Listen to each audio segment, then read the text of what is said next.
Pernah nggak sih kamu yakin banget sama sebuah kenangan, ternyata kamu salah total? Tenang, kamu nggak sendirian kok. Kali ini kita akan coba bedah sains di balik kenapa ingatan kita itu ya terkadang bisa sangat menipu. Coba deh, jujur sama diri sendiri. Seberapa besar kamu percaya sama ingatanmu?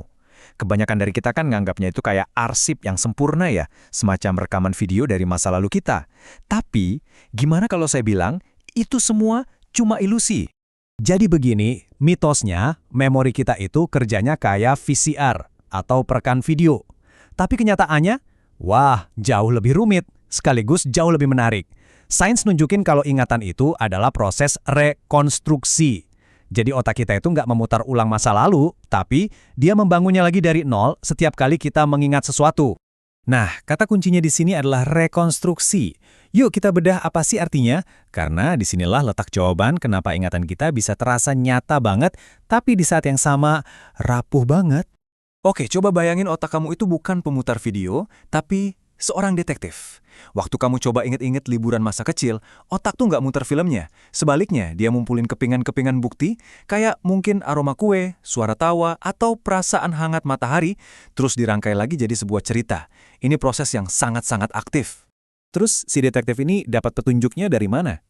Nah, ingatan itu nggak disimpan dalam satu file gede gitu, malah sebaliknya. Otak kita nyebar informasinya kemana-mana. Emosi di satu tempat, suara di tempat lain, gambar visual di sudut yang beda lagi, dan konteks situasinya entah di mana.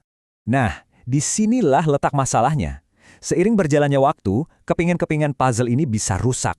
Beberapa hilang selamanya, yang lain bentuknya jadi beda, dan yang paling gila, ada kepingan baru dari puzzle lain yang bisa nyelip masuk gitu aja tanpa kita sadari.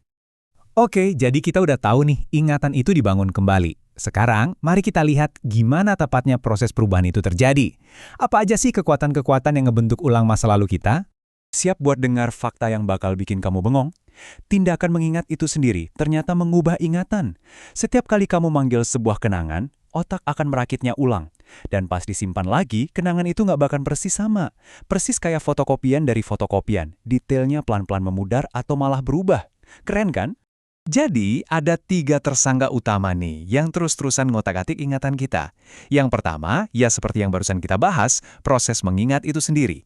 2 lainnya adalah pengaruh dari luar, yaitu cerita orang lain, dan pengaruh dari dalam, yaitu kekuatan emosi kita. Yuk kita selidiki satu persatu. Ada peneliti hebat namanya Elizabeth Loftus. Dia pakarnya di bidang ini. Di salah satu studinya yang paling terkenal, dia itu berhasil meyakinkan orang kalau mereka pernah tersesat di mall waktu kecil. Padahal itu nggak pernah terjadi sama sekali. Cuma dengan sugesti dari anggota keluarga, sebuah cerita palsu bisa meresap ke pikiran dan rasanya jadi kayak kenangan asli. Soal emosi, ini kayak pisau bermata dua buat ingatan. Di satu sisi, emosi yang kuat, kayak cinta atau takut, itu kayak lem super, bikin kenangan nempel lebih erat. Tapi di sisi lain, emosi yang sama juga bisa berfungsi kayak lensa yang distorsi, bikin kita melebih-lebihkan detail tertentu dan ngaburin yang lain. Oke, ingatan bisa berubah, itu udah jelas. Tapi gimana kalau kita melangkah lebih jauh lagi? Gimana kalau sebuah ingatan itu bisa diciptakan dari nol? Nah, ini nih bagian yang paling mencengangan.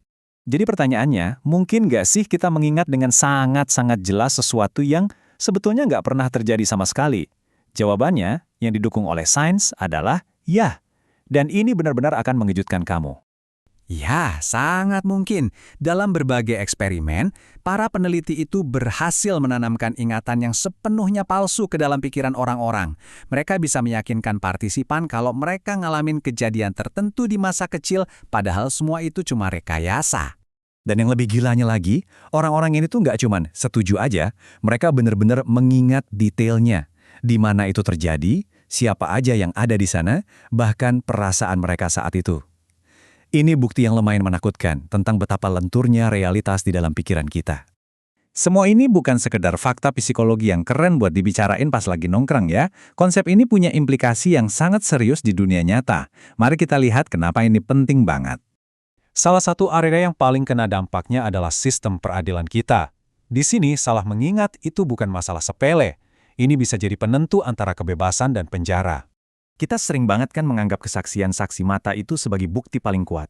Tapi penelitian psikologi nunjukin lagi dan lagi kalau ingatan saksi itu bisa sangat tidak bisa diandalkan. Apa yang mereka yakini mereka lihat bisa jadi sangat berbeda dari apa yang sebenarnya terjadi.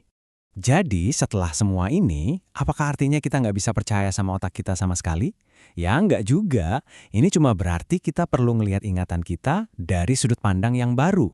Jadi gini, kalau kamu pernah debat sama seseorang tentang gimana sebuah peristiwa terjadi dan ingatan kamu rasanya beda dari tahun lalu, jangan panik. Kamu nggak gila kok. Itu otak kamu yang lagi ngejalanin tugasnya, menjadi seorang pencerita, bukan perekam video. Pada akhirnya, inilah intinya. Memori itu bukanlah sebuah rekaman yang statis.